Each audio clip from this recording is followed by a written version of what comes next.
नमस्ते, प्रणाम, सत श्री अकाल, आदाब। दोस्तों, आप सभी का स्वागत है मेरे पॉडकास्ट में जिसका नाम है टॉक विद त्रिदेव तिवारी। और आज हमारे इस पॉडकास्ट की मेहमान हैं श्रुति भट्टाचार्य, जो कि बहुत अच्छी एक्टर हैं और बहुत अच्छी पोएट हैं, जिन्होंने स्पर्श श्रीवास्तव, अमिताभ बच्चन जी के साथ काम किया है। तो चलिए मिलते हैं आज के अपने मेहमान से, श्रुति भट्टाचार्य से। नमस्ते मैम। नमस्ते। कैसी हैं आप? अच्छे हैं। और मुझे बहुत खुशी हो रही है इस बात की कि आप मेरे शो पे आई हैं और मैं आपका इंटरव्यू कर रहा हूँ। त्रिदेव, मुझे बहुत खुशी हो रही है कि आप मेरा इंटरव्यू ले रहे हो, क्योंकि आज के युवा जो है ना, उनके बराबर मतलब उससे अच्छे मुझे कोई लगते ही नहीं है जो आगे हमारे देश का भविष्य बनाने वाले हैं। जी जी, थैंक यू मैम। क्योंकि मुझे तो इस बात की खुशी है कि आपने जो काम किया है जी। मैंने एक दिन सडनली मूवी देख रहा था, जामतारा, पता है? हाँ, जामतारा नेटफ्लिक्स पे आता है। जी जी, उसमें आपको देखा, फिर अरे तो मैंने इनके साथ काम किया, श्रुति मैम के साथ। मुझे बहुत खुशी हुई, फिर मुझे लगा मैम का इंटरव्यू तो करना ही चाहिए। Thank you. Yes ma'am. तो चलिए मैम, फिर हम शुरू करते हैं। जी। तो सबसे पहले तो मैं भी जानना चाहूँगा और मेरी ऑडियंस भी जानना चाहती है कि बिल्कुल, आप कहाँ से हैं और आपके बारे में थोड़ा बहुत जानना चाहते हैं। त्रिदेव, मेरी पैदाइश लखनऊ है, नवाबों का शहर जी। जहाँ पे पहले आप मतलब तमीज़ और तहजीब के लिए बहुत जाना जाता है, प्रसिद्ध है। और मैं चाहती हूँ कि वो चीज़ बनी रहे, कायम रहे, क्योंकि हर शहर की एक खूबसूरती होती है, पहचान होती है, जैसे लखनऊ की है। तो मतलब ये चीज़, मैं मुंबई में 10-15 साल हो गए मुझे रहते हुए, बट मैंने ये अपनी लखनऊ की जो खासियत है उन चीज़ों को अपने से कभी भी दूर होने नहीं दिया है और ना होने दूंगी। बहुत अच्छी बात है मैम। तो और थोड़ा सा और जानना चाहेंगे आपके बारे में कि मतलब मुंबई कब आना हुआ फिर? मुंबई एक्चुअली मैं आई हूँ, मुझे 10-12 साल हो रहे हैं। बस कोरोना आया था तो मैं थोड़े वक्त के लिए वापस अपने शहर चली गई थी, लखनऊ, क्योंकि वहाँ पे मेरा खुद का घर है, मम्मी पापा का घर है।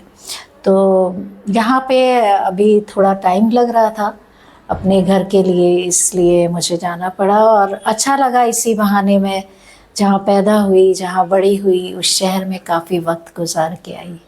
जी जी, सबसे मिलके। जी। तो अभी काम वगैरह कैसे चल रहा है मैम? अभी क्योंकि आपने बहुत काम किया, मैंने अभी देखा, आपकी प्रोफाइल चेक किया तो अब जामतारा में भी अच्छा किरदार है आपका। जी। मतलब स्पर्श जी के तो उनकी माँ का किरदार है। जी जी। अमिताभ बच्चन सर जी के साथ भी आपने काम किया है। जी, मैंने अमिताभ बच्चन जी के साथ में, मतलब उनके साथ कौन काम नहीं करना चाहता है। मुझे लगता है वो हमारी बॉलीवुड के इंडस्ट्री के सदी के नायक हैं। मतलब आप समझते हैं ना कि जब आप किसी ऐसे शख्स के साथ काम करते हैं तो आपको कितना अच्छा फील होता है और कितना कुछ सीखते हैं आप।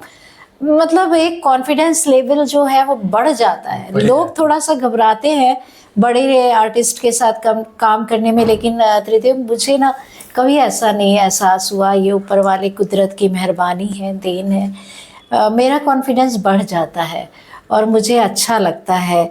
तो उनसे भी मैंने बहुत कुछ सीखा। मैंने उनके साथ 2-3 कमर्शियल ऐड किए हैं।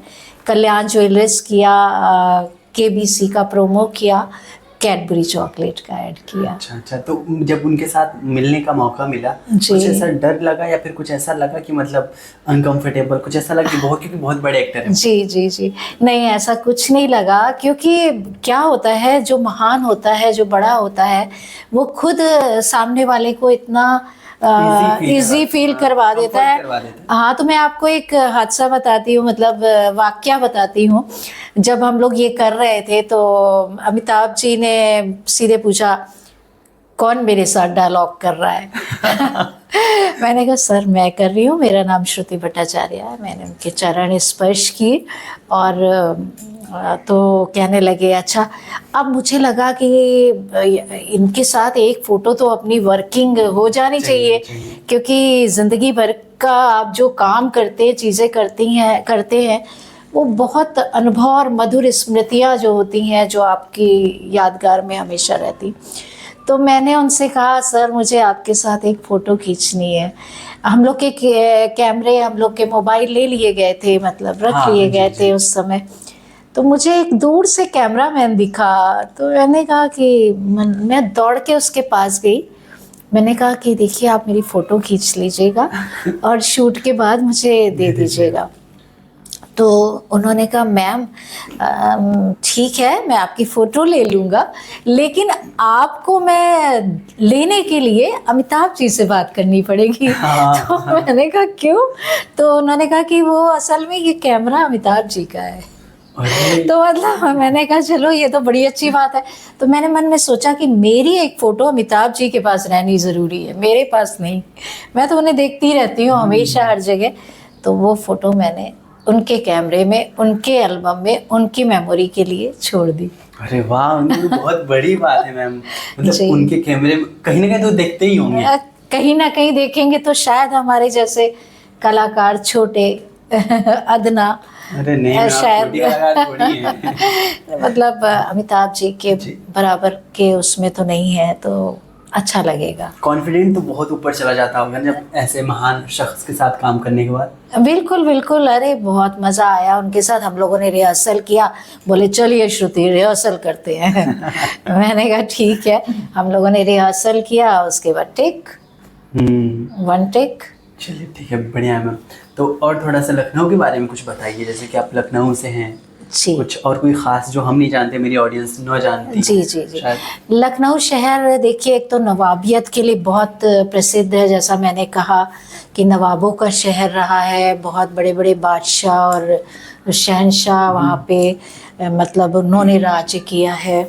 और सबसे अच्छी चीज़ ये है कि वहाँ पे जो नृत्य कला का बहुत बड़ा महत्व है। वहाँ पे गायन, नृत्य, जैसे नवाब लोग बहुत सारे मतलब उस समय सुनते थे, गायन सुनने जाते थे। मतलब शब्दों में अगर कहेंगे तो नाचने वाली कहा जाता था। लखनऊ में जो होती थी बहुत प्रसिद्ध होती थी, बड़े बड़े ख़ानदान से होती थी, और लोग बड़े बड़े ख़ानदान के अपने बच्चों को उनके पास सीखने के लिए बोलते थे। तहज़ीब और तमीज़ उनके पास कि जाइए आप सीखिए कि आपको कैसे किसी के साथ व्यवहार करना चाहिए, कैसे उठना बैठना चाहिए। कला जी, मतलब क्लासिकल डांस, क्लासिकल संगीत, म्यूज़िक, गायन कमाल का होता था। अभी भी है, अभी उसके रूप बदल गए हैं, बस इतना हुआ है। लेकिन आज भी मतलब लखनऊ गायन शैली हो चाहे जो भी हो, इसके अलावा वहाँ की इमारतें बहुत खूबसूरत है। छोटा इमाम बाड़ा, बड़ा इमाम बाड़ा, भूल भुलैया, और बड़े शाही नवाबों के बड़े बड़े महल, पार्क और सड़कें मुझे बहुत पसंद हैं। और इतना साफ़ सुथरा है लखनऊ हमारा कि आप देखेंगे तो आपका दिल खुश हो जाएगा।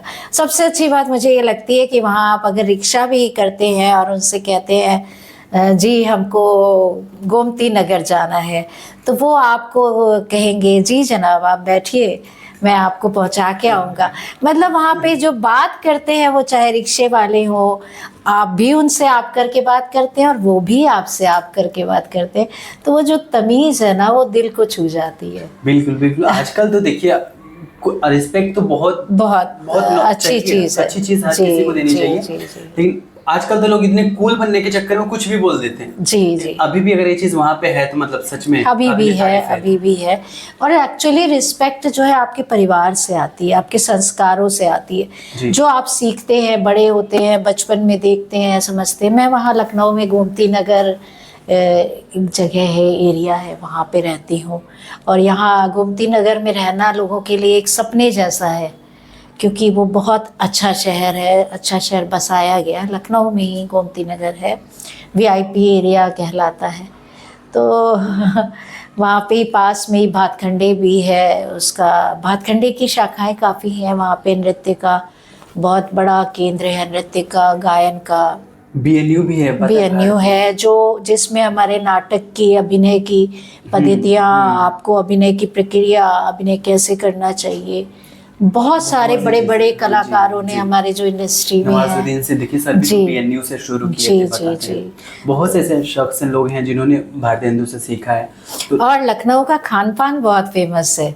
वहाँ टुंडे के कबाब हैं, प्रकाश की कुल्फी है, मतलब ऐसे नाम के साथ में खान पान की चीज़ें बहुत फेमस है। जैसे प्रकाश की कुल्फी मैंने बोला, प्रकाश अमीनाबाद famous में हो जाएगा। फेमस हो गए, और टुंडे का कबाब, उनकी ब्रांचेस बहुत है, लेकिन जो अमीनाबाद में टुंडे का कबाब मिलता है वो लाजवाब होता है। वो आप खाएंगे तो फिर खाते रहे, दूर दूर से लोग खाने आते हैं वो सब। और चिकन की कढ़ाई, चिकन की एम्ब्रॉयडरी की साड़ी, कुर्ते, जेंट्स के भी लेडीज़ के भी, सब के पोशाकों में लखनऊ में बहुत फेमस है। तो ये खास चीज़ें हैं लखनऊ की, जिसके नाम से लखनऊ जाना जाता है। जी जी। तो अभी लखनऊ कैसा है? अगर अभी आप जाती होंगी सब कुछ वैसा ही है, सब कुछ अभी भी?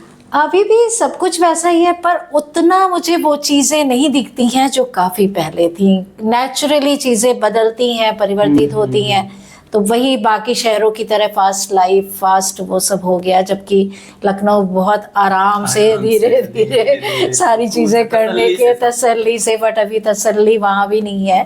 अभी मुंबई की तरह हो रहा है, क्योंकि सभी को रोजगार से लेकर के हर चीज में अभी समय बहुत तेजी से भाग रहा है, तो समय के साथ साथ सारी चीजें भाग रही हैं। चलिए ठीक है, बढ़िया मैम। अब थोड़ा सा आगे बढ़ते हैं जी। आपकी एक्टिंग जर्नी के बारे में जानना चाहेंगे कि कैसे शुरू हुआ है एक्टिंग का खुमार, बहुत कैसे चढ़ा? वाह वाह वाह, बहुत अच्छा सवाल त्रिदेव। Thank you. इसके लिए मैं इसका आंसर देने के लिए बेकरार रहती हूँ।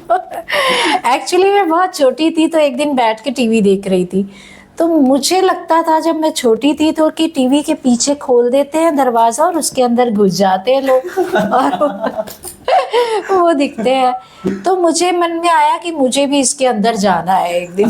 दरवाजा खोले पीछे से अंदर आ जाएंगे और मैं सबको दिखूंगी। तो खैर मुझे भी लगा कि मुझे भी टीवी में दिखना है, कुछ करना है। बचपन में ये भाव जागृत हुआ। तो फिर मैं बहुत छोटी थी, शायद 14-15 साल की रही होंगी। एक दिन अपने आप पता पूछते पूछते लखनऊ दूरदर्शन पहुंच गई।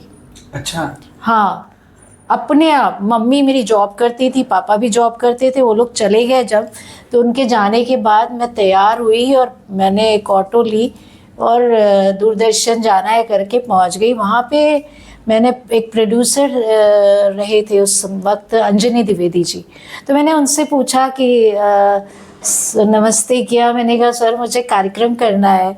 तो उन्होंने कहा तुम इतनी छोटी सी हो, क्या कार्यक्रम करोगी? मैंने कहा सर मैं कर लूँगी, आप मुझे बताइए। तो फिर उन्होंने मुझे पहला कार्यक्रम नन्हे मुन्ने आता था उस वक्त, वो दिखाया और उसके बाद मैंने किया। फिर मेरी जर्नी शुरू हो गई लखनऊ से। अच्छा। फिर वहाँ करते रहे। फिर मुंबई कब आना हुआ प्रॉपर एक्टिंग के लिए, कैसे आए फिर? हाँ, तो लखनऊ के बाद हमारा सफ़र रहा दिल्ली का। अच्छा, डायरेक्ट दिल्ली गई आप? हाँ, दिल्ली ऐसे गए। हमारे हस्बैंड जो रहे हैं, मतलब वो दिल्ली में रेपेट्री में डायरेक्टर थे। अच्छा। थिएटर में। अच्छा। तो उन्होंने एज एन एक्ट्रेस, हम दोनों साथ में ही दिल्ली गए थे, तो हमें एज एन एक्ट्रेस उसमें शामिल कर लिया। हम लोग को सैलरी मिलती थी, हमारी नई नई शादी हुई थी, तो बढ़िया पैसे मिल रहे हैं और आपके मनपसंद चाह काम हो और उसमें पैसे मिल रहे हो और आपको कोई टेंशन ना लेना पड़े, तो फिर इससे अच्छी बात क्या होगी। तो वो डायरेक्शन करते थे, मैं एक्टिंग करती थी। LTG थे रेपेट्री वहाँ पे थी उसमें। तो इस तरह से दिल्ली मतलब रही। उसके बाद वहाँ पे रीता गांगुली जी रही हैं, बहुत फेमस है, बहुत बड़ी गायिका है और NST में प्रोफेसर भी रही हैं वो। अच्छा। तो उनसे वो मुझे बहुत प्यार करती थी, मेरे घर के पास ही उनका घर था। तो वो ये कह रही थी कि वो जब हम लोगों से मिली तो उन्होंने यही कहा कि यहाँ क्यों अपना समय बर्बाद कर रहे हो गया जितना कि करना था। तो हम शायद 2 या 3 साल रहे वहाँ पे, 1-2 सीरियल भी किए वहाँ पे। फिर हम लोगों ने मुंबई का रास्ता पकड़ा। तो मुंबई जाने में थोड़ा सा मेरे ससुर जी और सास जी वो थोड़ा घबरा रहे थे। उन्हें लगा मुंबई के बारे में जैसे अभी है, अभी भी है, लेकिन इतना उस समय ज़्यादा डर लगता था लोगों को। मेरी बहू, मेरा बेटा चला जाएगा और पता नहीं मुंबई कैसा है, क्या हो जाए, क्या ना, मतलब निगेटिविटी ज़्यादा थी, बहुत ज़्यादा। अभी कहीं गाँव बोली नहीं मुंबई, हाँ, मुंबई जाकर बदल जाएगा, जबकि मुंबई से अच्छा मुझे कोई शहर नहीं लगा। जब से मैं आई हूँ, मैं तो ईश्वर से कहती हूँ, पिछली बार मुझे यहीं पैदा करिए, मैं यहीं पैदा होना चाहती हूँ, यहीं मरना चाहती हूँ। इतना पॉजिटिव शहर है, इतना अच्छा शहर है। अगर आपको कुछ करना है, अगर आपको अपने सपने पूरे करने हैं, तो इससे अच्छा कोई शहर नहीं है, और वो पूरे होते हैं। ये सबसे बड़ी चीज़ है आपके। हाँ, बहुत बहुत सारे हैं। तो कभी आप निराश मत होइए ज़िंदगी में, आपको मंजिल मिलनी है। आपका अर्जुन की तरह निशाना जो है वो अपने ध्येय पे होना चाहिए, और अगर ध्येय पे आपका निशाना है तो मछली की आँख हो या कुछ भी हो, पूरा होता है। बिल्कुल। सबसे पहला ब्रेक कहाँ मिला था मैम आपको? हाँ, सबसे पहला तो चूंकि वो इतने डरे हुए थे, हस्बैंड भी, और सब लोगों ने इतना डर डर के भेजा था, मेरे अंदर शुरू से ही कॉन्फिडेंट, मतलब लखनऊ से हम कहीं से हम डरते नहीं थे किसी भी चीज़ में। तो फिर वो उनको मैंने कहा चलिए एक दिन हमको दिखा लाइए फिल्म सिटी। अब बनना तो था ही हमें, वैसे खास मैं सोच रही थी हस्बैंड के लिए आई थी, क्योंकि वो निर्देशक बनना चाह रहे थे, तो थे लखनऊ में काफ़ी प्ले डायरेक्ट किए थे, काफ़ी सीरियल और ये वो। तो मैं चाह रही थी कि वो मुंबई में उनका नाम हो, तो मैं ये सोच के आई थी। बट जब मैं आई देखने गई फिल्म सिटी, तो वहाँ पे एक ग्रोवर जी थे कास्टिंग में, बालाजी सीरियल इतिहास चल रहा था उस वक्त। तो उन्होंने मुझे देखते ही बोला आप मेरे सीरियल में काम करेंगी। तो मेरे तो लड्डू मतलब अंदर से फूट रहे थे एकदम, मतलब क्या पाए और क्या कर दे। तो मैंने कहा जी सर, मैं ज़रूर करूँगी। तो बस दूसरे दिन ही शूट था हमारा, उन्होंने बोला, और मैंने घर में हस्बैंड को थोड़ा वो किया, समझाया, क्योंकि नेचुरली मेरे भी ब्लड में अभिनय और ये सब कुछ था ही, शौक भी था। तो शुरू हो गया मेरा सफ़र। इतिहास से, मतलब इतिहास के सीरियल से मेरी शुरुआत हुई, और फिर तो एक काम देख के दूसरा मिला, तीसरा मिला, इस तरह जर्नी शुरू हो गई। कोई ऑडिशन नहीं देना पड़ा, जैसे कहा जाता है कि मुंबई में लोग धक्के खाते हैं। हाँ, इसमें ऑडिशन नहीं देना पड़ा मुझे, लेकिन इसके बाद मैंने जो स्ट्रगल किया या जो चीज़ें की, उसमें मैंने पूरा अपना 100% दिया। स्ट्रगल मतलब मींस कैसे, किस तरह का स्ट्रगल रहा आपका? हाँ, जी, जिस तरीके का हम लोग का स्ट्रगल रहता है वो बहुत अलग है, फीमेल के लिए अलग होता है। बिल्कुल। तो आपका क्या एक्सपीरियंस? मेरा त्रिदेव ऐसा रहा कि मैंने जो है उल्टा काम शुरू किया। लोग जो है सीरियल से फिल्मों की ओर जाते हैं और फिल्मों में मतलब आगे कोशिश करते हैं। मैंने पहले फिल्म के ऑफिसेज में जाना शुरू किया। उस वक्त हम लोगों को हार्ड कॉपी और कागज़ में रिज्यूम अपना बना करके टाइप करके लेके जाना पड़ता था। 3-4 अपनी हार्ड कॉपी फ़ोटोग्राफ्स देनी पड़ती थी। तो मैंने जितने भी ऑफिस थे, करण जौहर से लेके सुभाष घई से लेके सारे ऑफिसों के पत्ते निकाले, डायरेक्टरी से, फिल्म की जो डायरेक्टरी में एड्रेस लिखे रहते हैं, पता कर के सब जगह जाके दे दिया। 1-2 जगह से कॉल भी आया, बस वो मेरे मन मुताबिक चीज़ें नहीं हो पा रही थी, इसलिए मैंने नहीं किया। फिर मैंने सीरियल में जैसे जैसे पता चलता गया, वहाँ जाते रहे, ऑडिशन देते रहे। और एक अच्छी बात आपको ये बताना चाहते हैं कि लोगों की बहुत बड़ी गलतफहमी है कि ऑडिशन से काम नहीं मिलता है, तो वो मैं दूर करना चाहती हूँ। मुझे जितना काम मिला है, मुझे ऑडिशन से मिला है। ना उसमें कोई शॉर्टकट था, ना उसमें मैंने किसी को पैसे खिलाए हैं, ना मैंने मतलब किसी तरह की वो चीज़ें नहीं थी। मैंने ऑडिशन दी। हाँ, 400 की लाइन होती थी, 300 की लाइन होती थी, खड़े होते थे। भाई, अगर आप कुछ बनने और करने आए हैं तो वो आपको मेहनत तो करनी है। आप चाहोगे इजीली सब कुछ हो जाए, दूसरे लोग भी तो आए हैं इसी चीज़ के लिए, हजारों लोग यही बनने आए हैं, तो आपको तो रुकना है। तो मैं लाइन में खड़ी रहती। पिछले इंटरव्यू पे एक आए थे तो उन्होंने बोला कि उन्होंने जितने भी काम किए ना, सारे लिंक के थ्रू काम किए। अच्छा, कोई ऑडिशन नहीं दिया है। तो ये उनकी किस्मत। हाँ, किस्मत बहुत बड़ी चीज़ है, ऐसा मुझे लगता है। अब लगता है, क्योंकि मैंने इतना काम किया है। अमिताभ बच्चन जी के साथ 3 कमर्शियल ऐड किए हैं, कल्याण ज्वेलर्स, KBC, कैडबरी चॉकलेट।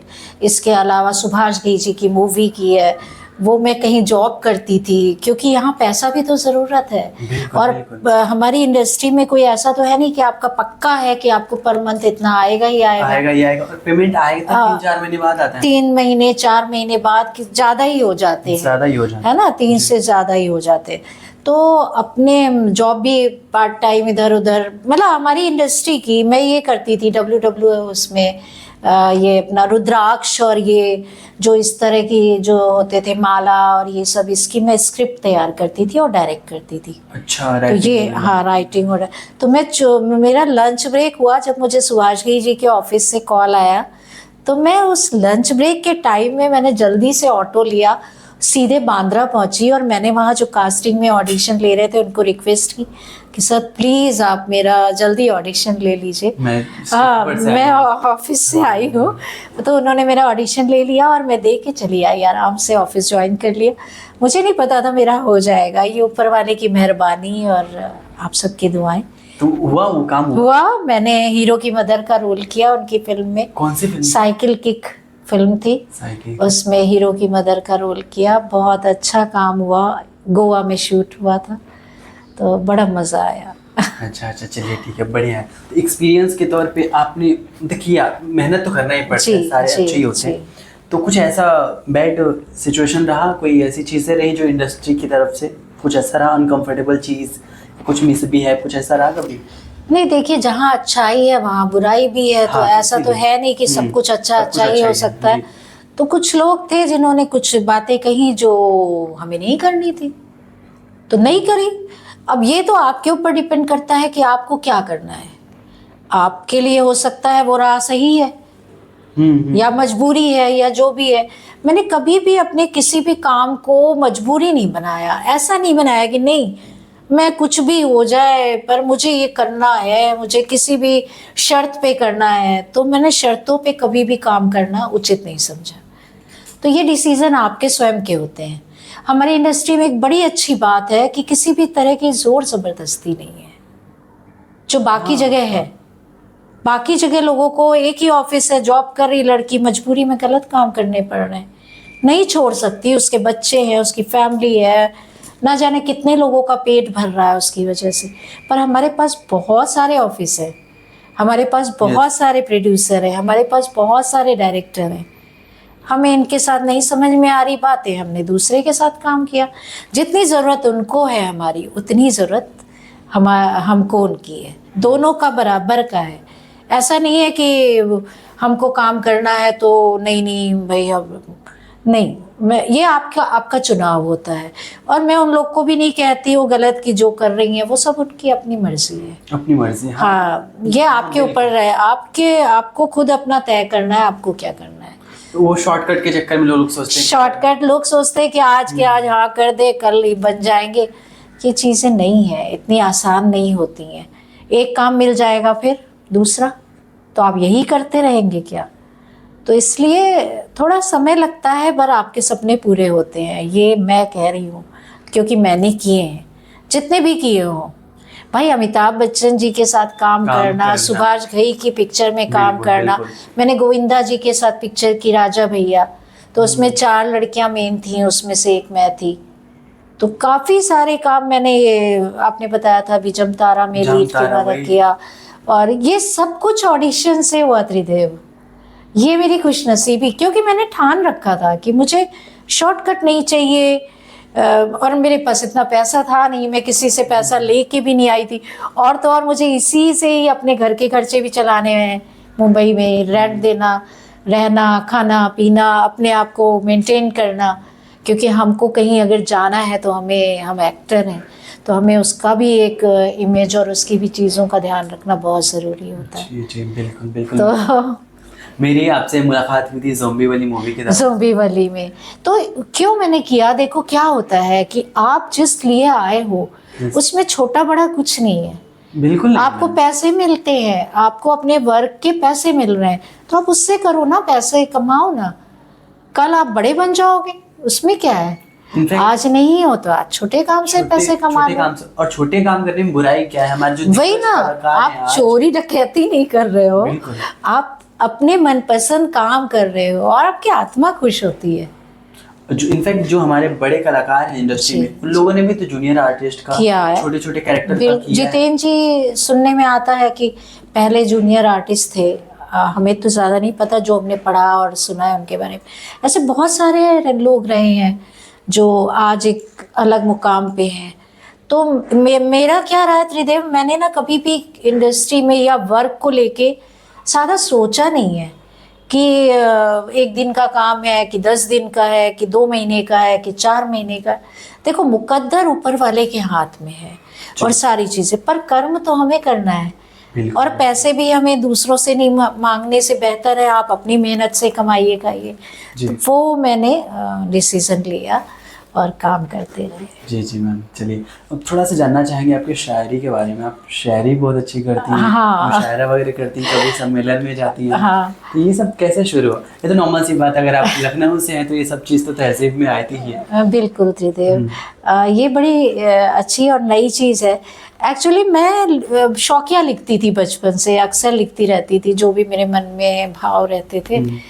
तो मेरी एक फ्रेंड रही है, जाहिदा नाम है, उनके हस्बैंड गौतम थे, मेरे साथ बंगले में मेरा घर था, ये वहाँ पे मेरे घर के बगल में रहते थे, नेबर थे। तो वो देखते रहते थे, तो उन्होंने मुझे एक दिन सजेस्ट किया, उन्होंने कहा तुम लिखती हो तो इसको प्रोफेशन बनाओ, बाहर लेके निकलो। उसने कहा कि भगवान ने तुम्हें एक विशेष गुण दिया है, तुम समझ नहीं रही हो उसकी कीमत। तो मैंने कहा कि हाँ ये बात तो सही है, उनकी बात मुझे बहुत समझ में आई। फिर मैंने प्रोफेशनली कदम उठाना शुरू किया।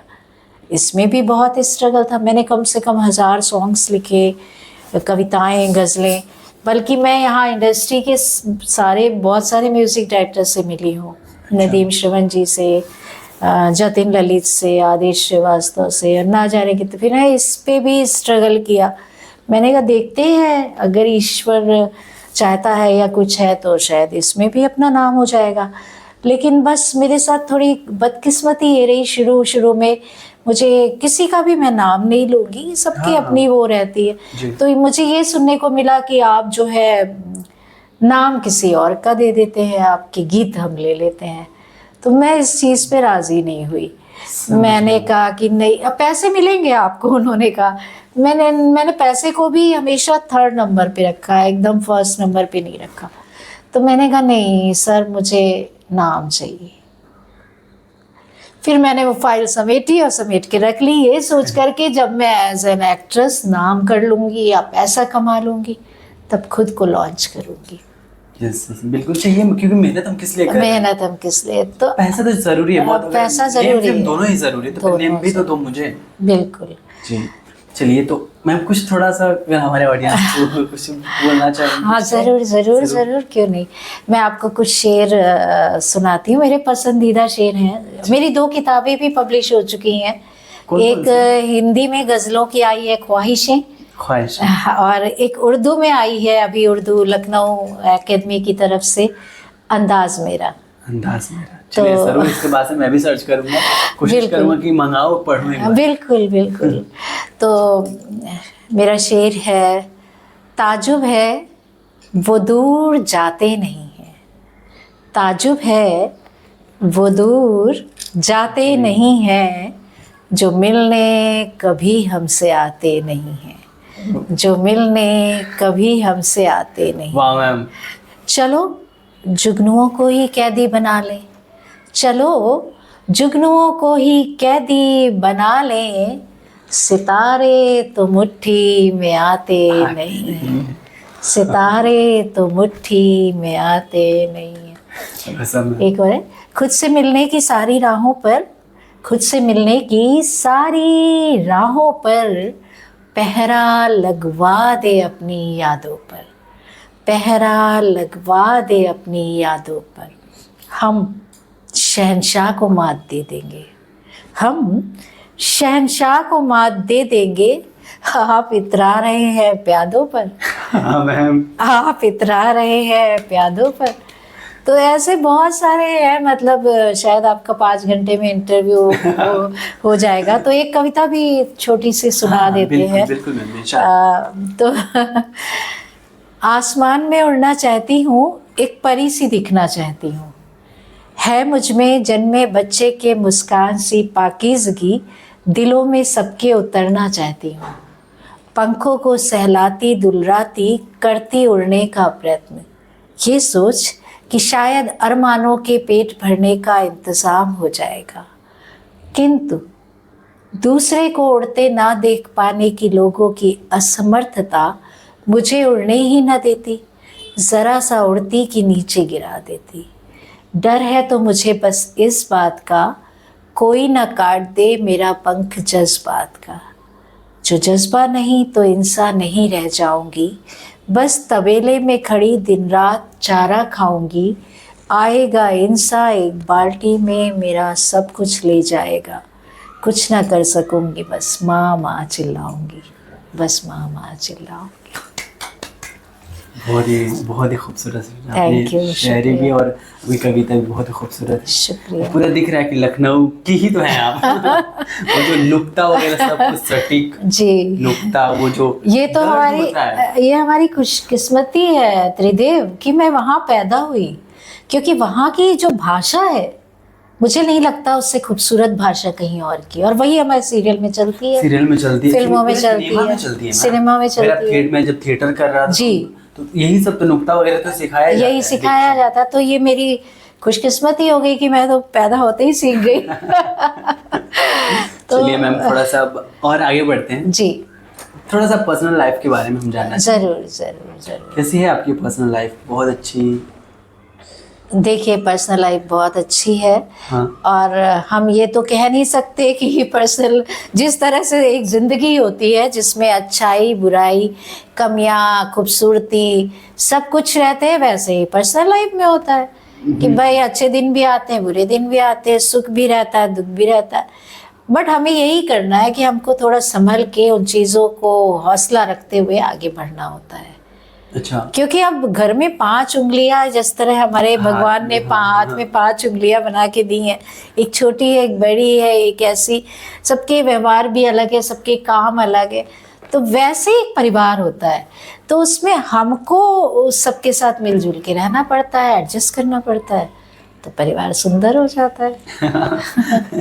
तो और थोड़ा सा पर्सनल लाइफ के बारे में अगर मैं ये जानना चाहूँ कि आपके बच्चे होंगे ही? हाँ जी, मेरी एक बेटी है, उसका नाम है शुनेत्रा भट्टाचार्य। वो अभी 11th में पढ़ रही है और बहुत प्यारी है। मेरे हस्बैंड डायरेक्टर हैं, राइटर हैं, डायरेक्टर हैं, इंडस्ट्री घर में में। प्रोडक्शन है। हाँ, तो हम लोग साथ में ही यही सोच के आए थे कि मतलब इंडस्ट्री में काम करना है, तो बस चल रहा है। उनका अपना काम चलता है, मेरा अपना काम चलता है। सपोर्ट मिलता है फैमिली से? सपोर्ट है, ये एक अच्छी बात होती है। अगर आप इंडस्ट्री के में काम कर रहे इंसान के साथ आप शादी करते हैं तो उसे ये पता है कि भाई रात के 3 बजेंगे, शूटिंग में 3 बजते हैं, सुबह 7 बजे जाना है तो 5 बजे निकलना होगा। तो ये एक बड़ी अच्छी अंडरस्टैंडिंग हो जाती है हस्बैंड वाइफ में कि हमें ये पता है भाई इस काम में इतना, और फिर आपके ऊपर है भाई, आप धीरे धीरे चीज़ों को, और अगर आपको अपनी पत्नी पे विश्वास है और पत्नी को पति पे विश्वास है तो फिर क्या कहने। हाँ, बल्ले बल्ले। तो उनका बड़ा सहयोग रहा है। उन्होंने, जैसे मैं शूट पे गई हूँ तो उन्होंने मेरी बच्ची को, अपनी बच्ची को पाला है, पोसा है, मतलब वो तब उन्होंने उसको संभाला, घर संभाला। हम जब घर पे रहे तो हमने संभाला, वो काम पे गए, तो ऐसे एक दूसरे के सपोर्ट से हम लोग आगे बढ़ते रहे। ठीक है, बढ़िया है। कभी पर्सनल लाइफ में कोई ऐसी चीज़ें कभी आई कि मतलब काम पे इफेक्ट किया हो? पर्सनल लाइफ में तो काम पे मेरे ख्याल से ना इफ़ेक्ट किया किसी ने और ना मैंने होने दिया। यहाँ तक कि मैं बीमार भी रही हूँ तो मेरा शूट का कॉल आता था, मैं ठीक हो जाती थी। मतलब मुझे इतना काम से, अपने काम से प्यार और लगाव है कि मैं भूल जाती थी मुझे बुखार भी है, मैं खुश होके सेट पे पहुँच जाती थी। और जब मैं काम करती थी तो मेरा बुखार छूमंतर हो जाता था। हाँ, अब यही होता है कभी कभी। अब जैसे मेरी तो बर्थडे कितनी बार ऐसा हुआ मैं शूट पे ही रही हूँ, बट हमारे इंडस्ट्री में तो आप जानते हैं शूट पे बर्थडे मना देते हैं। हाँ। तो हमारी इंडस्ट्री बड़ा अच्छा परिवार होता है आपको, मतलब। लेकिन एक चीज़ है, आपको घर के परिवार से ज़्यादा जो आप इंडस्ट्री में सबके साथ काम करते हैं उनके साथ पारिवारिक संबंध ज़्यादा बन जाते हैं, क्योंकि 24 घंटे आप उनके साथ ज़्यादा रहते हैं। घर में तो आप सोने आते हैं। हाँ।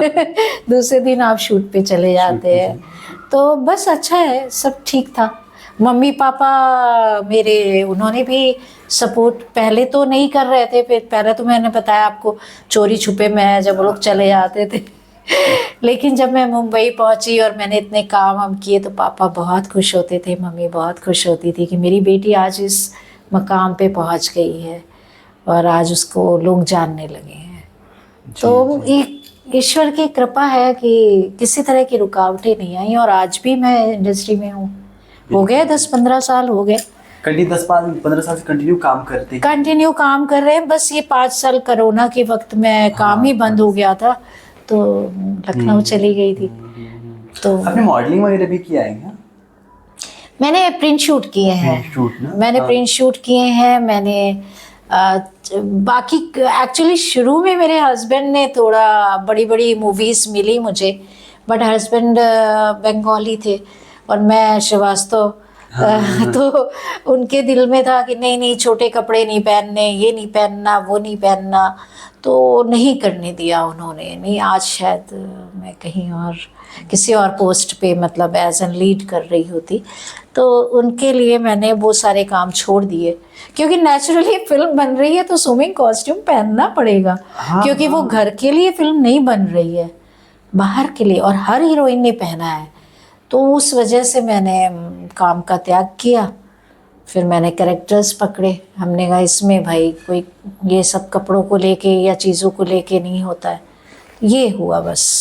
आपको लगता है कि मतलब शादी के बाद लाइफ बदल गई थी? मतलब थोड़ा सा बदल जाती है, बदल जाती है। क्योंकि आप कितना भी कहिए, देखिए बहुत अब, लेकिन आजकल थोड़ा ऐसे हस्बैंड आने लगे हैं या हो रहे हैं। आज की सोच बदल गई है लोगों की, मतलब उनको कोई फर्क नहीं पड़ता। आजकल तो वैसे भी रोज कम कपड़ों में लोग निकलते हैं, इजी हो गया। उस वक्त एक टॉवेल शॉट के लिए भी मतलब प्रोड्यूसर पूछते थे और हमें सोचना पड़ता था कि नहीं नहीं हम टॉवेल शॉट नहीं करेंगे। लेकिन मैम उस समय भी बहुत सारी ऐसी एक्ट्रेसेस हैं जिन्होंने दिया है एक जिन्होंने, अब सभी माधुरी हो, श्रीदेवी हो, जितनी भी पुरानी भी हीरोइनें रही हैं, तो वही वाली बात है ना। तो आपकी फैमिली आपको अलाउ करेगी तब आप कर सकते हो। तो सबसे ज़्यादा होता है हस्बैंड। तो मेरे हस्बैंड ने शुरू में मुझे सपोर्ट नहीं किया, तो जिसकी वजह से आज मैं, पर वही होता है एक ही चीज़ चुननी पड़ती है। तो इसलिए हाँ, अगर आप, मुझे लगता है कि अगर मैंने शायद शादी पे इतना वो नहीं किया होता फोकस, और मुझे अपने सपने ही पूरे करने थे, तो शायद मैं आज वहाँ पे पहुँच गई होती जो मैं चाहती थी। और शादी आपने बहुत अर्लियर एज में कर लिया था क्या? शादी तो जल्दी हुई, बहुत जल्दी भी नहीं करी हमने। 25 के एज थी मेरी, तो लेकिन उस समय थोड़ा ये भी बहुत वो थी, मतलब अब होने लगा है कि 30-35 में लोग करने लगे। अभी तो मतलब ऐसा है कि मतलब आराम से 35 तो नॉर्मल ही रहते हैं। क्योंकि अभी रोजगार को पहले महत्व देने लगे हैं कि लड़का सेटल हो जाए। लड़का खुद ही बोलता है कि मैं जब सेटल हो जाऊंगा तब करूंगा। बिल्कुल, अपनी मम्मी पापा, इतनी जिम्मेदारी है। क्योंकि शादी अगर टूटती है ना तो उसका रीजन पैसा होता है। पैसा भी होता है, व्यवहार भी होता है, सोच भी होती है। एक्चुअली सोच सबसे बड़ी चीज़ है और पैसा। क्योंकि आप एक दूसरे से प्यार कर लेते हैं, प्यार में पड़ जाते हैं, आप हाँ कर देते हैं, पर जब आप रहना शुरू करते हैं ना एक दूसरे के साथ, तब आपको दाल की ज़रूरत पड़ती है, गेहूं के आटे की ज़रूरत पड़ती है, चावल की ज़रूरत पड़ती है, घर का किराया देना होता है, मतलब आपको कदम कदम पे पैसों की ज़रूरत पड़ती है। पानी भी यहाँ पे फ्री में नहीं मिलता है, हवा भी फ्री में नहीं मिलती है। तब जब आपके ऊपर ये चीज़ें आती तो आप जिसे बहुत प्यार करते हैं वो भी आपको बुरा लगने लगता है। तब आपको लगता है यार ये कुछ, अच्छा आप कमा रहे हो, अगर आप भी नहीं कमा रहे हो, अब वो आप कमा रहे हो तो चलो 2 में से 1 कमा रहा है, आपके घर चल जाएंगे। हाँ। लेकिन अगर आप दोनों नहीं कमा रहे हैं, और हमारी इंडस्ट्री में पैसा बहुत मायने रखता है, काम चल रहा नहीं चल रहा, मकान मालिक को कोई लेना देना नहीं है, ये हो रहा कि नहीं हो रहा किसी से कोई लेना देना नहीं, खाना आपको खाना है, चीज़ें आपको चाहिए, मेंटेन आपको रहना है। तो इसलिए हस्बैंड का कमाना मुझे लगता है बहुत ज़रूरी होता है। एंड आई डोंट थिंक केवल हस्बैंड का, दोनों का किसी को। और आज तो मिलके ही कमाना, उस वक्त था पहले कि हस्बैंड ही कमाते थे ज़्यादा, वाइफ को बाहर नहीं जा, वो तो मेरी फील्ड दूसरी थी, तो मैंने आराम से कमाया भी और अपनी इच्छा भी पूरी होती रही कि हम वर्क भी करते रहे, क्योंकि कला से मुझे प्रेम था। लेकिन बाकी इतना ज़रूरी नहीं था। जो हाउसवाइफ होती थी वो हाउसवाइफ होती थी। आज तो दोनों मिलके खुशी खुशी काम भी करते हैं और घर भी चलते अब है, अब जैसे इक्वलिटी के लोग बात करते हैं, अब इक्वल हो रहे हैं धीरे जी, धीरे। जी, जी। अब आजकल उतने ही हक फीमेल को भी मिल रहा है जितना एक बिल्कुल, मेल को मिल रहा है। बिल्कुल। तो इस चीज़ की खुशी तो हर किसी को बिल्कुल, है। बिल्कुल। बट इसके साथ थोड़ा थोड़ा सा मिसबिहेव हो रहा है मैम। वो हो जाता है, इसीलिए होता है। मुझे लगता है जब आपकी चीज़ें पूरी नहीं होती हैं या आपको लगता है मेरा बच्चा, इसको आज ये मांगा है इसने कि मम्मी मुझे ये खरीद दो, और मैं नहीं खरीद के दे पा रही हूँ, तो आदमी को लगता है यार क्यों, मतलब क्यों ऐसा हो रहा है, क्यों मैंने इससे शादी की, मैंने किसी अमीर से क्यों नहीं की। मतलब कि लेकिन ये तो वक्त है भाई, वक्त है, अमीर का भी वक्त खराब हो सकता है और खराब का भी अच्छा हो सकता है। तो इस पर उस समय ये सब सोचे नहीं आती बड़ी बड़ी जो अभी बातें होती हैं। वो उस वक्त ऐसा लगता है भाई मेरा बच्चा दुखी नहीं होना चाहिए, या मुझे ये चाहिए, मुझे बस पकड़ के क्यों आना पड़ा, मुझे ऑटो से या गाड़ी से, मैं जो गाड़ी चाहूँ क्यों नहीं वो लेके चल सकती हूँ। और तो और मैंने मुंबई में आके अपने पैसों से 2 गाड़ियाँ खरीदी थी। अब मेरे इतना दिमाग नहीं काम किया कि मुझे पहले एक घर लेना चाहिए था, क्योंकि मुंबई में घर सबसे बड़ी ज़रूरत है। पहले से यहाँ पे ऐसा कहा जाता है मुंबई में आपको कोई खाना खिला सकता है 2 वक्त का, बट कोई आपके घर पे ठिकाने नहीं दे सकता। बिल्कुल बिल्कुल त्रिदेव, तो ये सब चीज़ें आपको अनुभव से आती। तो मैंने भी ज़िंदगी में जो अनुभव लेते गए, अब मुझे लगता है कि नहीं, घर पहले नंबर पे, कार सेकंड नंबर पे। मैं कार से ही घर गई थी लखनऊ कोरोना के वक्त में, तो वही छोड़ के आ गई हूँ। अब लूंगी दूसरी फटाफट। बट पहले घर लेना है मुझे। चलिए ठीक है मैम, थोड़ा सा आपकी पर्सनल लाइफ को भी हमने जान ली। काफी हैप्पी फैमिली है आपकी। क्योंकि आप अच्छी हैं। नहीं, हैप्पी फैमिली तो है ही है। देखिए क्या है, हमको कहीं ना कहीं सब कुछ अच्छा नहीं हो सकता और सब कुछ बुरा नहीं हो सकता। ये मंत्र अगर आपने समझ लिया तो आप सबकी जिंदगी हैप्पी रहेगी।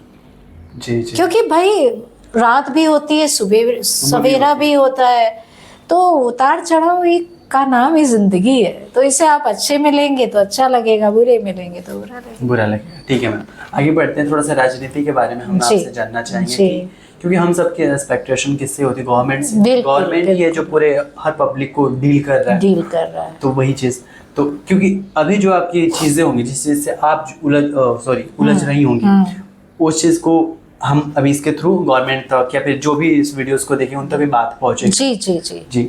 तो क्या राजनीति के बारे में आपका क्या ख्याल होता है? गवर्नमेंट हमारी सही दिशा में काम कर रही है? नहीं, इसको पूरा सही भी नहीं कह सकते, पूरा गलत भी नहीं कह सकते, लेकिन पता नहीं दूसरे लोगों की सोच के बारे में। पर मुझे लगता है कि ये मोदी जी जब से भी शासन में आए या उन्होंने बागडोर संभाली तो काफ़ी कुछ चीज़ें सुधरी हैं। मतलब मुझे बहुत कुछ सुधरा हुआ दिखा। और देश की जो पहले इतना गंदा रहता था, सारे शहर इतने गंदे रहते थे, उन्होंने कहा कि प्लेटफॉर्म पे अगर ये कचरा पड़ा है तो इतना फाइन देना पड़ेगा, ये करना।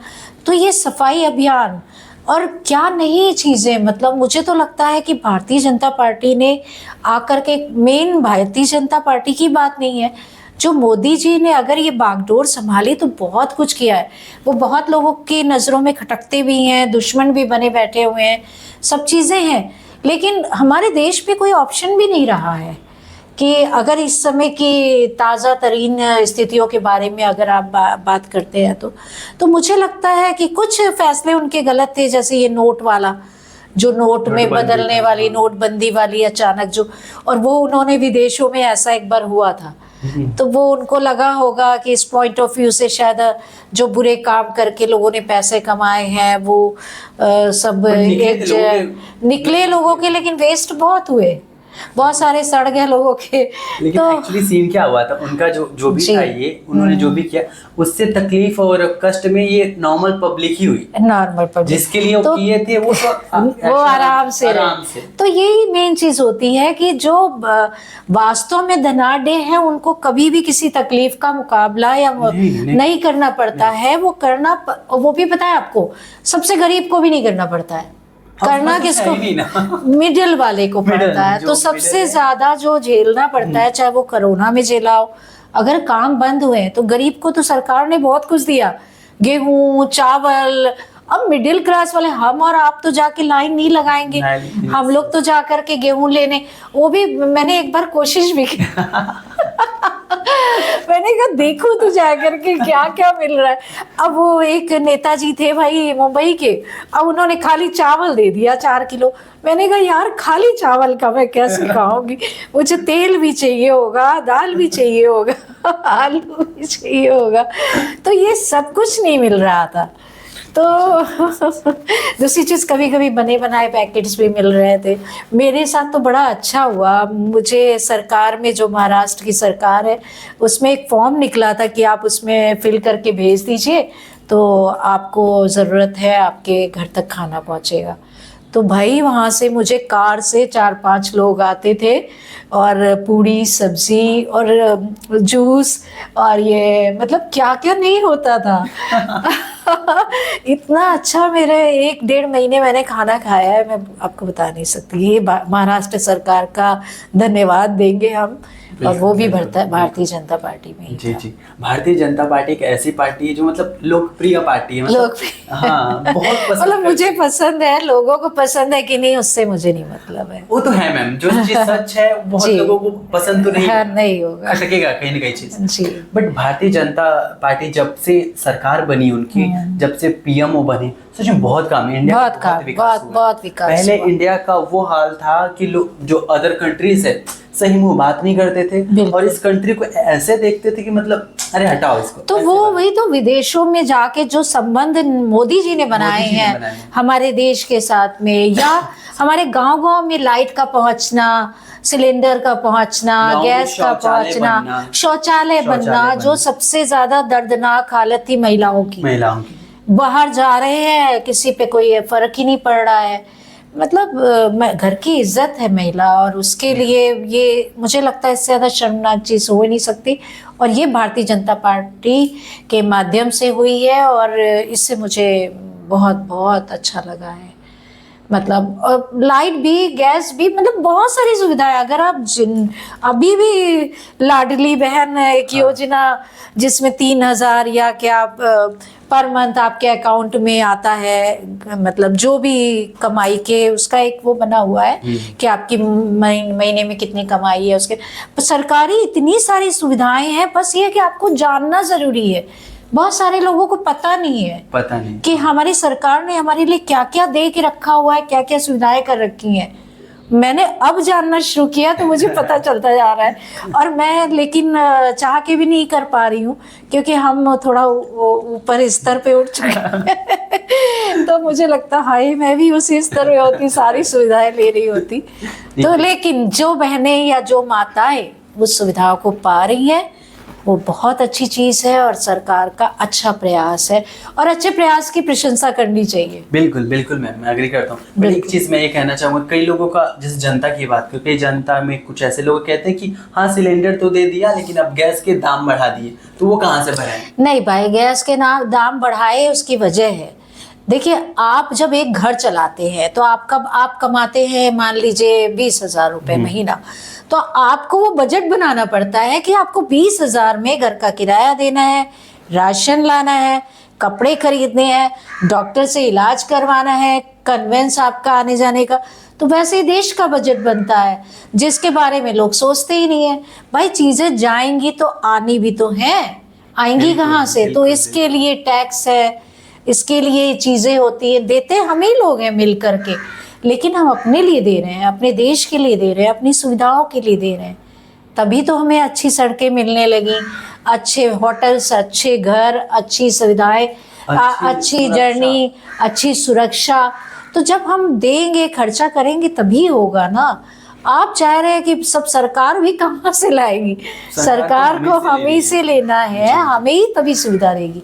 भाई ये किसी भी बिजनेस का वो है पॉइंट, अब खरीदोगे तब बेचोगे, लेके आओगे तभी तो आपके पास वापस आएगा। वही एक सर्कल जो है वो घूमता है, चलता है, शुरू होता है वापस आता है, फिर चलता है, शुरू होता है वापस आता है। अच्छा। तो लोगों को जब मिलता है तो बड़ा अच्छा लगता है, जब जाता है तो अच्छा जाता है तो हाय मोदी जी ने मेरे से इतना ले लिया, हाय मोदी जी ने मेरा टैक्स काट लिया, हाय मोदी जी ने पैसे इतने बढ़ा दिए, पेट्रोल के दाम बढ़ गए, डीजल के दाम बढ़ गए, फिर राशन महंगा हो गया। तो देखो भी तो देश कितनी तरक्की कर रहा, मेट्रो बन गई है, ना जाने क्या क्या बन गई। पहले थी मेट्रो क्या? पहले लोकल थी क्या? पहले ये सब सुविधाएं नहीं थी। कितने पुल बने हैं, कितना शहर में अब शंघाई तो बनने में टाइम लगेगा सारी चीजें, बट बहुत कुछ किया है। और अभी उसको अच्छे ढंग से लिया जाए तो एजुकेशन को भी लेके, एजुकेशन को लेके पहले से तो अभी थोड़े मैच्योर भी हो रहे हैं और अच्छे एजुकेशन ले रहे हैं, थोड़ा सा विकास तो कर रहे हैं अपनी लाइफ में। विकास कर रहे हैं और सारे परिवार वाले विकास कर रहे हैं। और कितने लोगों को नौकरियां भी दिलाई हैं। लोग कहते हैं नौकरी नहीं दिलाई, ये नहीं किया। एजुकेशन में कितने लोगों को पैसा, लोन की सुविधाएं कितनी करवा रखी हैं, सारी चीजें। और जब से बीजेपी की सरकार बनी, कुछ लोग ऐसा मतलब एक थॉट आया उनके माइंड में कि इंडिपेंडेंट भी बनने लगे हैं। इंडिपेंडेंट, हाँ, क्योंकि अभी कुछ लोग नौकरी के पीछे नहीं भागते, कुछ लोग अपना सेल्फ का कुछ करने लगे, बिजनेस करने, क्योंकि हमें वो सुविधाएं मिलने लगी ना कि भाई 10,000 पे हमको इतना लोन मिल जाएगा। हाँ। पहले गरीब सोचता था कि ठेला लगाएंगे तो इतना पैसा लगेगा, पर मैं लाऊंगा कहाँ से? तो अगर सरकार ने वो सुविधाएं दे दी तो वो अपना रोजी रोटी का रास्ता भी वो बनाने लगे और करने लगे। तो और एक तो बड़ी अच्छी बात हो गई है, मैंने देखा है अपनी जनता बड़ी स्वाभिमानी और बड़ी सम्मान से रहने वाली हो गई है। कोई किसी से लेना पसंद नहीं करता है, और फ्री में खाना पीना सब अपनी मेहनत करते हैं, चाहे वो एक सब्जी वाला हो, चाहे वो ऑटो वाला हो, चाहे वो ठेले वाला हो, चाहे वो पानी बेचने वाला हो, चाहे वो कुछ भी करने वाला हो, और सब अपने परिवार को खुद पालने में लगे हुए हैं। ये एक आत्मविश्वास जागा है। जी। क्योंकि कहीं तो एक शुरुआत हाँ चाहिए। हर किसी को अपनी जिम्मेदारी एक्चुअली समझ में आ गई कि मैं मुझे क्या चाहिए, कैसे मुझे मिले, मुझे कैसे करना है। जी बिल्कुल। थोड़ा सा यूपी के बारे में जाने, क्योंकि यूपी से हैं आप, लखनऊ से। वहाँ पे योगी जी ने तो कमाल कर रखा है। मोदी जी ने तो किया ही हुआ था। योगी जी ने जो अपराध के लिए बड़ा फेमस था, यूपी बिहार और बहुत सारी डिस्ट्रिक्ट है जिन्हें कहा जाता है कि वहाँ बहुत ये होता है, वो होता है क्राइम। हाँ। तो इस क्राइम को जो कंट्रोल योगी जी ने किया है, उनको मैं सैल्यूट करती हूँ। अच्छी बात, आप देखिए सिंसियरली, उनकी सिंसियरिटी की बात अगर करें, उनके पिताजी की डेथ हुई और वो उन्होंने अटेंड नहीं किया और देश और सरकार का काम जो था उसको संभाला।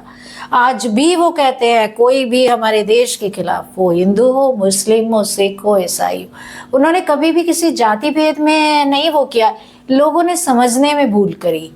उन्होंने कभी ये नहीं कहा कि ये मुस्लिम है, ये हिंदू है, ये गुरु नानक ये है तो इसके लिए मुझे वो, अगर देखिए कोई नियम आया है तो सबके लिए आया है। उसमें ये नहीं लिखा है, सरकार का नियम है कि नहीं इसे मुस्लिम यूज नहीं कर सकते हैं, या इसे पंजाबी यूज नहीं कर सकते हैं, या इसे ईसाई यूज नहीं कर सकते। नियम तो नियम है। देश का जो नियम अगर निकला है कि सबको 3,000 मिलेंगे तो सबको 3,000 मिल रहे हैं, या सबके लिए ये सुविधा है तो सबके लिए है।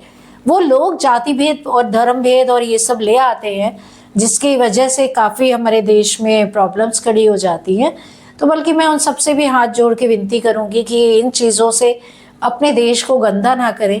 सबका देश है, ये सारी जाति धर्म एक है, सबका धर्म है, सबका देश है, सब आज़ाद है यहाँ रहने के लिए। और मुझे लगता है इस देश से ज़्यादा बड़ी आज़ादी किसी को किसी भी देश में नहीं मिलेगी, ये मेरा वादा है। और मैं देख चुकी हूँ, महसूस, मुझे लगता है जो मुस्लिम और जो भी बाकी जाति के, पंजाबी या बंगाली जो भी है, मुझे लगता है जितने खुशी से वो लोग यहाँ पे रहते हैं अपने हिंदुस्तान में, किसी को किसी चीज़ की रोक टोक नहीं है, किसी को अपने धर्म की पूजा करने की रोक टोक नहीं है, किसी को खान पान की रोक टोक नहीं है कि नहीं भाई तुम नॉनवेज नहीं खा सकते हो। तुम गुजराती भी यहाँ रह रहे हैं जो पानी भी सोच के पीते हैं, 5 बजे के बाद नहीं पीते हैं, और सब अपने धर्म को मान रहे हैं। पूरी आज़ादी हमारे हिंदुस्तान में। इससे प्यारा हिंदुस्तान, इससे प्यारा देश हो नहीं सकता। मेरा भारत देश महान, मेरा भारत देश महान। क्योंकि जितनी आज़ादी यहाँ पे है, हर तरह की, शादी ब्याह से लेके खान पान से लेके हर तरह की। इतनी आज़ादी होने के बावजूद कुछ स्लेव्स हैं, कुछ ऐसे लोग हैं इंडिया छोड़ के जा रहे हैं, क्यों? वो असल में उनको और आगे जाना है, इसलिए उनको एक्चुअली इंडिया छोड़ के जाने की बात तो मेरी बेटी भी करती है। उसको लगता है कि मम्मी यहाँ पे उसने इसलिए की क्योंकि भाई रेप एप के जो केस इतने हुए और ये जो अभी ये हुआ था कलकत्ता वाली लड़की के साथ में हुआ, तो उसने कहा मम्मी हमारा इंडिया सेफ नहीं है, ये इस तरह से वो बच्ची काम कर रही है और उसके साथ ऐसा हो गया, मम्मी हम बाहर रहेंगे। तो मैंने उसे यही समझाया, देखो बेटा बात बाहर, बात बुराई खत्म होनी चाहिए, हम यहाँ से, हाँ हम यहाँ से चले जाएं, अभी तो तुम बाहर रही नहीं हो, जब जाके रहोगी तब तुम्हें लगेगा कि यार हमारा हिंदुस्तान अच्छा था, वहाँ हम एक दूसरे के साथ दुख बांट सकते थे, एक दूसरे के लिए खड़े हो जाते थे। विदेशों में नहीं होता है, विदेशों में आपके लिए नियम अच्छे हैं, वहाँ बहुत सारे सरकारी नियम बहुत अच्छे हैं कि आपके साथ कोई बुरा नहीं कर सकता, आप कानून बहुत कड़े हैं और जिसकी वजह से वहाँ पे आपके साथ प्रॉब्लम्स नहीं होती। सुविधाएं जैसे पढ़ाई के लिए बहुत जगह, बहुत विदेशों में कॉलेजों की फीस नहीं है, बहुत सारे नौकरियों की बड़ी सुविधाएं हैं और वहाँ बच्चे बचपन से ही जॉब करना शुरू कर देते हैं, उनको आज़ादी है। यहाँ पे अगर हम बच्चे पेपर बेचेंगे या काम करेंगे तो लोग कहते हैं हाई, अलाउ भी नहीं है, हाँ अलाउ भी नहीं है और लोग बुरा भी मानते हैं, लेकिन ये सब वहाँ नहीं। तो सब जगह के अपने अपने अलग अलग नियम हैं, वो आप जब वहाँ जाएंगे तो आपको पता चलेंगे। क्योंकि हम यहाँ बैठ करके वहाँ की बात करते हैं और हमें लगता है हमारी तरक्की वहाँ जाके जल्दी हो जाएगी, तो शायद ये भूल है। क्योंकि प्रॉब्लम से बचना अलग बात होगी, प्रॉब्लम को खत्म करना अलग बात होगी। और जितना बिल्कुल त्रिदेव, बिल्कुल सही कह रहे हो। सबसे अच्छी बात यह है कि जितना आपको खुशी और अपनापन, मेल मिलाप हिंदुस्तान में मिलेगा, वो मुझे नहीं लगता कहीं और मिलेगा। यहाँ पे हर चीज़ का संस्कार है, शादी के संस्कार है, दोस्ती के भी संस्कार है। ऐसा नहीं है कि आप कुछ भी कर रहे हो। इतने सारे त्योहार है, पर्व, इतने सारे त्योहार हैं, इतनी सारी ऋतुएं हैं, हर जगह आपको जाड़ा है तो जाड़ा ही है, गर्मी है तो गर्मी ही है। तो प्लस पॉइंट तो देखो अपने देश के, अपनी जगह के, तब कभी नहीं भूल के बच्चे भी कहेंगे। तो ये डिपेंड करता है आपके घर के पेरेंट्स आपके बच्चों को समझाएं, बताएं कि अपने देश में है क्या क्या। हाँ, घटनाएं कहाँ नहीं घटती हैं, विदेशों में भी बहुत घटती हैं, बल्कि वहाँ तो कानून जल्दी जल्दी पकड़ पाना भी मुश्किल होता है, समझ में नहीं आता है। तो यहाँ पे बस मुझे ऐसा लगता है जैसे ये रेप और ये सब चीज़ें जो लड़कियों के साथ, पहले क्या होता था कि रेप करते थे, अभी रेप करके मार देते हैं, ख़त्म कर देते हैं, और एक नहीं 5-5, 6-6, 8-8, ये बड़ी बेशर्मी और बड़ी बेहुदगी और बड़ी गंदगी की बात है। तो ये इसके लिए मुझे लगता है सरकार से मैं अपील करना चाहूँगी कि ऐसी कड़ी सज़ा बनाए कि लोग कहते हैं ना, वो सऊदी में कहाँ है, चोरी करते हैं तो हाथ काट देते हैं। ये तो इसलिए आप कानून इतना सख्त बना दे कि चोरी, मतलब जो भी गलत काम करने से पहले 1000 बार आदमी सोचे कि ये नहीं होना चाहिए। सही ये चीज़ है। और हर चीज़ का रीज़न, जैसे आजकल बेरोज़गारी के चक्कर में शायद जेब कतरे और ये सब इतना घूमते हैं, उनको लगता है कि ये बेच करके अपने घर का खर्चा चला लेंगे, पर ये गलत है। सही ढंग से कमाने की सोचो, सोच बदलो।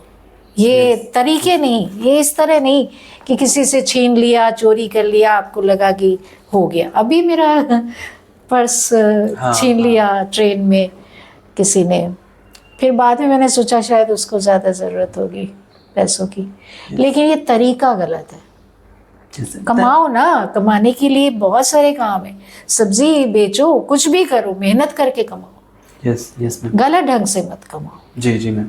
तो अब थोड़ा सा और आगे बढ़ते हैं, थोड़ा सा स्पिरिचुअल। मैं कुछ ज़्यादा तो नहीं बोल गई? नहीं, बिल्कुल सही बोला आपने, सीधा सटीक कट टू कट बोला आपने, सही बोला।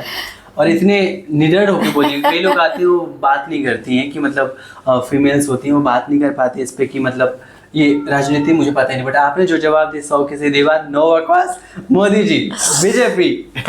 भाई जो मुझे पसंद है, मेरा इंटरव्यू हो रहा है तो नेचुरली मैं अपने विचार व्यक्त करूंगी। जी मैम। अब किसी को नहीं पसंद, कोई बात नहीं। जी, अब आगे बढ़ते हैं, थोड़ा सा स्पिरिचुअल जर्नी के बारे में हम जानते हैं। जी। क्या करती हैं आप? पूजा पाठ करती हैं, उपवास वगैरह रखती हैं? अच्छा सवाल है। लेकिन उपवास मैं नहीं रख पाती हूँ। रखती हूँ 1-2, एक करवा चौथ और एक जन्माष्टमी। अच्छा। 2 मैं वो नहीं कर पाती हूँ जो हर महीने लोग रखते हैं कि मंडे को, अच्छा। या मतलब मैं फेस्टिवल वाले रख लेती हूँ, लेकिन ये जो हर महीने मंडे मंडे रह रहे हैं, ट्यूसडे ट्यूसडे रह रहे हैं, ये सब नहीं रख पाती हूँ क्योंकि मुझे भूख बहुत लगती है। साफ सुथरी बात जो है। दूसरी चीज, मैं भगवान को बहुत मानती हूँ। मैं 24 घंटे भगवान का ध्यान करती हूँ दिल से। मुझे लगता है आज मैं अगर त्रिदेव से बैठ के बात कर रही हूँ, ये उसकी मर्जी है। एक भी पत्ता अगर हिलता है तो उसकी मर्जी से हिलता है, बिना उसकी मर्जी से मैं यहाँ बैठी नहीं होती। मेरा शूट का कॉल आया था, बाई चांस कैंसिल हुआ, तो मैं आज यहाँ त्रिदेव के पास बैठ करके अपना इंटरव्यू दे रही। तो मुझे तो लगता है कि कण कण में, क्षण क्षण में ईश्वर है जी। एक शक्ति ऐसी है, उसे हमने रूप दे दिया है भगवान का। हमने राम, सीता, कृष्ण, राधा, ये सबने अपने अपने ढंग से अपनी अपनी शक्ति को नाम दिए हुए हैं और पूजते हैं। और मुझे किसी भी धर्म के खिलाफ बोलना कतई पसंद नहीं। मुझे हर उस शख्स से मोहब्बत है, प्यार है जो अपने धर्म के प्रति समर्पित है। बिल्कुल। और किसी भी धर्म में कुछ भी गलत नहीं बताया, किसी धर्म में गलत नहीं बताया। इस धर्म को ऐसे देखो, चाहे इस धर्म को ऐसे देखो। वो एक्चुअली धर्म के ठेकेदार अपने स्वार्थवश बहुत सारी चीजें बोल देते हैं, गलत बातें बोल देते हैं, लेकिन ऐसा कतई नहीं। हर धर्म अच्छी शिक्षा देता है, धर्म गलत हो ही नहीं सकता है। बिल्कुल। ना गलत शिक्षा दे सकता है। बिल्कुल। तो मेरे तो कण कण में, रोम रोम में ईश्वर है, भगवान है, और मैं उन्हें हर सेकंड थैंक यू कहती हूँ। चलिए ठीक है, हर सेकंड शुक्रिया। यस बिल्कुल, हम सबको भगवान का थैंकफुल हैं हम लोग, बिकॉज हम अभी बैठ के बात कर पा रहे हैं, कुछ खा पा आज हम हैं उनकी वजह से हैं। बिल्कुल बिल्कुल। नहीं, हम ही नहीं होते जी, हम ही नहीं होते। या मैंने जो भी किया है, जो भी काम किया है, या मेरी मेहनत सक्सेस हुई है, सब उनका आशीर्वाद है। मेहनत हम कर रहे हैं, फल वो दे रहा है। कैसे मतलब कनेक्ट कैसे करते हो, मतलब कैसे एनर्जी को कनेक्ट करते हो? देखिए, ये सोच है, धार्मिक भी सोच है। हमको हमेशा ये सोचना है कि ये जो हो रहा है और ये जो होगा और ये हुआ है, ये उसकी मर्जी से हुआ है। ये चीज़ें हमें हमेशा अपने माइंड में रखनी। कई बार त्रिदेव मुझे जैसे चेक नहीं मिली, 3 महीने की जगह 4 महीना हो रहा है, 5 महीना हो रहा है। अब मैं टेंशन में आ रही हूँ कई बार कि अरे यार कैसे खर्चा चलेगा, कैसे होगा, क्या होगा। वो चेक उस समय मिलती थी जब मेरे बिल्कुल हाथ खाली होते थे। yes. और तब मैं ये सोचती थी कि अगर ये चेक मुझे उस वक्त मिल गई होती जिस समय मैं सोच रही थी, तो आज का ये वक्त कैसे हैंडल होता। वो उतना बड़ा डायरेक्टर है ना, जो ऊपर वाला है, भगवान जो है, उससे बड़ा निर्देशक कोई है ही नहीं। वो जो कठपुतली है हम सबको वो जो नचाता है, चलाता है एक एक सेकंड के लिए। आज मैं तो कहती हूँ मेरे मुंह में कौर अगर जा रहा है, खाना खा रहे हैं, तो ये भी उसकी मर्जी है। कई बार आप खाना बना रखा है, फोन आ गया, भागे चले जा रहे हो, आपके अंदर तक नहीं गया, सामने रखा हुआ है। तो ये क्या है? ये सब उसकी शक्ति है और आपकी सोच है। आप जब तक पॉजिटिव नहीं होगे, चाहे वो ईश्वर को लेके, चाहे वो धर्म को लेकर के, चाहे वो किसी भी चीज़ को लेके, तब तक आपको कुछ भी समझ में नहीं आएगा। ठीक है, चलिए बढ़िया। आप कभी महाभारत या रामायण वगैरह पढ़ी हैं, कुछ जानती हैं? मैंने थोड़ा पढ़ा भी है, और ये आता था सीरियल। मुझे पढ़ने से ज़्यादा थोड़ा पढ़ने में कंजूसी करती हूँ मैं, क्योंकि वक्त एक तो कम रहता है मेरे पास, और मेरे अंदर उतना पेशेंस नहीं है कि मैं बैठ के उसको घंटों घंटों पढ़ती रहूं। जबकि पढ़ना एक बहुत अच्छी आदत है, बहुत अच्छी आदत है, और पढ़ाई से आप दूसरों के अनुभवों से बहुत चीज़ें सीखते हैं। लेकिन ये हम हिंदू धर्म के लोग हैं और हमारे पास महाभारत रामायण हमारे लिए बहुत श्रद्धेय चीज़ है, और वो मुझे लगता है हर बच्चा जानता है, हर बड़ा जानता है उसके बारे में, उसकी कथा के बारे में। मर्यादा पुरुषोत्तम राम, मतलब आज मर्यादा पुरुषोत्तम क्यों है? क्योंकि उन्होंने जो संघर्ष, परिश्रम तो है, उन्होंने पिता की आज्ञा मानी। उनके अंदर राज्य की लालच नहीं थी, उनके अंदर माता का कहा हुआ वचन सर्वमान्य था। तो ये आप सोचो कि अगर हमारे धर्म में ये बातें बताई गई हैं, वो भी हमें एक सामाजिक सीख दे के जा रही हैं, बिल्कुल, बिल्कुल। पारिवारिक सीख दे के जा रही हैं। पिता को पिता तुल्य मानना, माँ को, एक धोबी ने कह दिया और राम ने सीता का त्याग कर दिया। इस ऐसा त्याग कौन कर सकता है? कोई नहीं कर सकता, भगवान ही कर सकते हैं। जी, और जी। इसीलिए हम उन्हें भगवान कहते हैं, भगवान कहते हैं, बिल्कुल। क्योंकि जो हमारे मतलब, इसलिए हम कह रहे कुरान की भी बात करते हैं। कुरान में भी जो लिखा है, ये आपके जो क्रिश्चियन का बाइबल में जो लिखा है, तो वो चीजें आपको जरूर कुछ ना कुछ अच्छी बातें सिखाती हैं। बिल्कुल मैम, मैं तो यही बोल रहा हूँ, बहुत कुछ नहीं सिखाता है, बल्कि आप पढ़िए और उससे अगर आपकी कोई समस्या नहीं सुलझ रही है, परेशानी नहीं दूर हो रही, तो दूर हो जाएगी। क्योंकि जब उसके किरदारों में आप वो चीजें देखना शुरू करेंगे, तब आपको वो रास्ते मिल जाएंगे। जी जी जी। तो मेरे हिसाब से धर्म बहुत बड़ी चीज़ है, और एक शक्ति तो है, वो किस रूप में है नहीं मालूम, जो पूरी दुनिया को चलाती है, हम सबको चलाती है। सवेरा होता है, फिर रात होती है, फिर ठंडक आती है, फिर ये जो मौसम है, मतलब इतनी प्यारी प्यारी चिड़िया, इतने प्यारे प्यारे जीव, कलरफुल तितलियाँ, मतलब कुदरत, मुझे बहुत प्यार है नेचर से। बिल्कुल। तो मैं जब नेचर को देखती हूँ तो मैं सोचती हूँ, यार ये भगवान कितना बड़ा पेंटर है, जिसने ये सब बना दिया, जिसने हमको पैदा किया, हमको कैसा हम बनेंगे, कैसे पैदा होंगे, कैसे हमारे इर्द गिर्द चीज़ें होंगी, कैसे बादल बनेगा, कैसे पानी आएगा, मतलब ग्रेट, भगवान ग्रेट। सो मैम, अभी हम आगे बढ़ते हैं, हमारा रैपिड फायर अब होगा जी। तो प्लीज़ उसमें हम आपको ना 2 क्वेश्चन बताएंगे, आपको ये क्वेश्चन मतलब आंसर आपको चूज करना होता है। ओके। ठीक है, रेडी हैं आप? रेडी। रेडी। सो आपके लिए क्या 2 ऑप्शन में से क्या चीज़ बहुत ज़रूरी है, फैमिली या फ्रेंड्स? फैमिली। ठीक है, आगे थिएटर या फिर सिनेमा? सिनेमा। थिएटर किया आपने ना? थिएटर मैंने बहुत किया है, लेकिन मुझे सिनेमा से बचपन से ज़्यादा लगाव रहा है। थिएटर में टाइम बहुत देना पड़ता है, और मैं हमेशा भागने में और फास्ट उसमें ज़्यादा रही हूँ। और मुझे पता नहीं क्यों मुझे थिएटर में भी मुझे प्राइज़ मिला है, फर्स्ट प्राइज़ कई बार मिला है, लेकिन मुझे जो मज़ा कैमरे के सामने आता है वो वहाँ नहीं आ पाता है। जबकि लोग कहते हैं थिएटर में आपको तुरंत का तुरंत रिस्पांस मिलता है, तालियां मिलती, उसका एक अलग सुख है, इसका एक अलग सुख है। चूँकि ये हाँ ना का था, तो इसलिए सिनेमा। चलिए ठीक है, बढ़िया। फिर एक्टिंग या फिर मुशायरा या फिर कवि सम्मेलन? दोनों। क्योंकि 2 आंखें हैं ये मेरी, वैसे एक्टिंग, पर दोनों चीजें। चलिए, मुंबई या फिर यूपी? मुंबई। लखनऊ नहीं? लखनऊ ठीक है, पैदा हुए, सब कुछ हुआ, वहाँ की चीज़ों से प्यार है, लेकिन मुझे जो मुंबई में एनर्जी मिलती है और जो मज़ा आता है, मतलब बहुत बढ़िया है। चलिए ठीक, बहुत अच्छा। अच्छा, बढ़िया। अखिलेश यादव यूपी के सीएम होने चाहिए या फिर योगी जी? योगी जी। चलिए ठीक है, बढ़िया। अपने देश के प्रधानमंत्री नरेंद्र मोदी जी या राहुल गांधी? नरेंद्र मोदी। नहीं, राहुल जी में कोई बुराई नहीं है, उनमें खराबी नहीं है, एक्चुअली बुद्धि और सोच का बस फर्क है, और कुछ नहीं है। मुझे लगता है जितनी मैच्योर्डनेस मोदी जी में है, उतनी मैच्योर्डनेस राहुल जी में नहीं है। अच्छा, बस इतना। राहुल अच्छे इंसान हैं, अच्छे शख्स हैं, प्यारे इंसान हैं, और गांधी परिवार शुरू से ही बहुत सम्मानीय रहा है, सब कुछ रहा। लेकिन जो बात इंदिरा गांधी में थी, वो राजीव गांधी में नहीं थी, संजीव गांधी में नहीं थी, संजय गांधी में नहीं थी।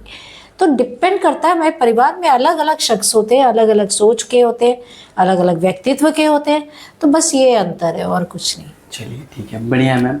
So thank you so much कि आपने अपना कीमती समय दिया और हमारी बातचीत हुई, एक अच्छा इंटरव्यू किया हमने। मुझे तो बहुत खुशी हुई आपका इंटरव्यू करके, सच्ची बोल रहा हूँ, दिल से बोल रहा हूँ।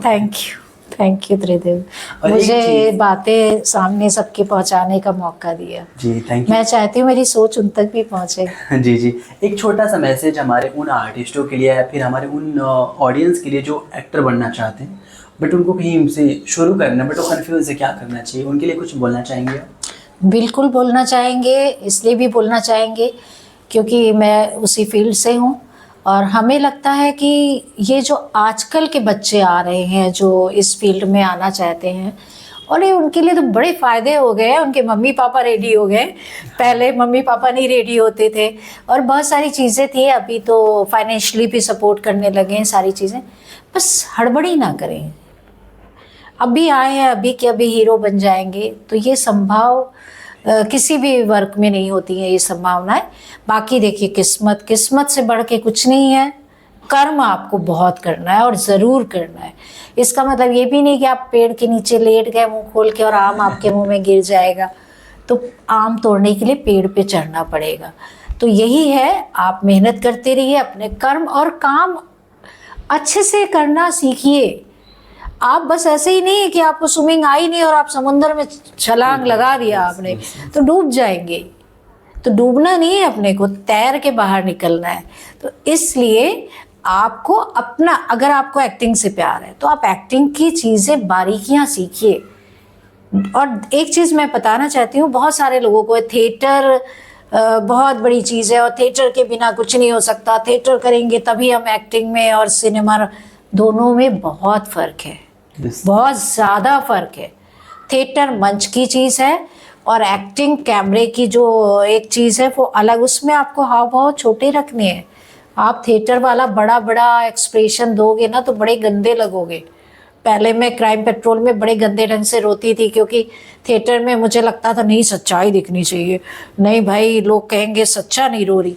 नहीं, सिनेमा में आपको खूबसूरत ढंग से रोना है ताकि आपका चेहरा गंदा ना लगे।